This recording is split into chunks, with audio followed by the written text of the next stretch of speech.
ভোটের আগে দেশের নিরাপত্তা নিয়ে বড় প্রশ্ন তুললেন বিএনপি মহাসচিব মির্জা ফখরুল ইসলাম আলমগীর।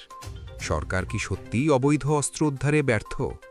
নির্বাচনের আগে কি বার্তা দিল বিএনপি?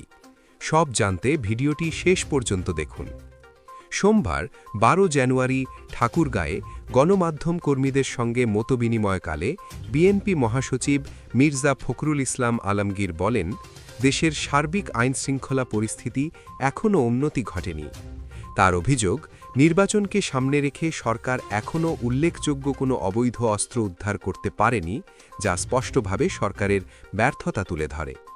তিনি বলেন, আইনশৃঙ্খলা পরিস্থিতি এখনও উদ্বেগজনক, তবে আমরা আশাবাদী খুব শিগগিরই এর সমাধান হবে। এ সময় তিনি ক্রিকেট ইস্যুতেও কথা বলেন। বাংলাদেশের ক্রিকেটার মুস্তাফিজকে ঘিরে সাম্প্রতিক ঘটনাকে জাতীয় সম্মানের সঙ্গে যুক্ত করে মির্জা ফখরুল বলেন, একজন ক্রিকেটারকে অপমান করা মানে পুরো দেশকে অপমান করা। বিসিবির সিদ্ধান্তকে স্বাগত জানিয়ে তিনি বলেন, ক্রিকেটের সঙ্গে আন্তর্জাতিক রাজনীতি ও দেশের সম্মান জড়িত, তাই সিদ্ধান্তে বিচক্ষণতা জরুরি। বিএনপির রাজনৈতিক ভূমিকার কথা উল্লেখ করে মির্জা ফখরুল বলেন, একদলীয় শাসন থেকে বহুদলীয় গণতন্ত্রে উত্তরণ, বিচার বিভাগের স্বাধীনতা ও মুক্ত সাংবাদিকতা সব ক্ষেত্রেই বিএনপির ঐতিহাসিক ভূমিকা রয়েছে। তিনি আরও জানান, বিএনপি ক্ষমতায় গেলে তিস্তা, পদ্মা সহ অভিন্ন নদীগুলোর ন্যায্য পানির হিস্সা ভারতের সঙ্গে আলোচনার মাধ্যমে আদায় করা হবে।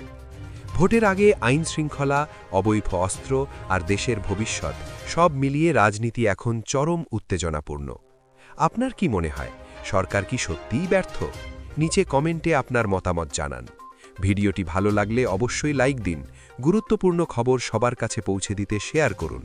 আর এমন নিরপেক্ষ ও দ্রুত সংবাদ পেতে নিউজ বাংলা চ্যানেলটি সাবস্ক্রাইব করতে ভুলবেন না।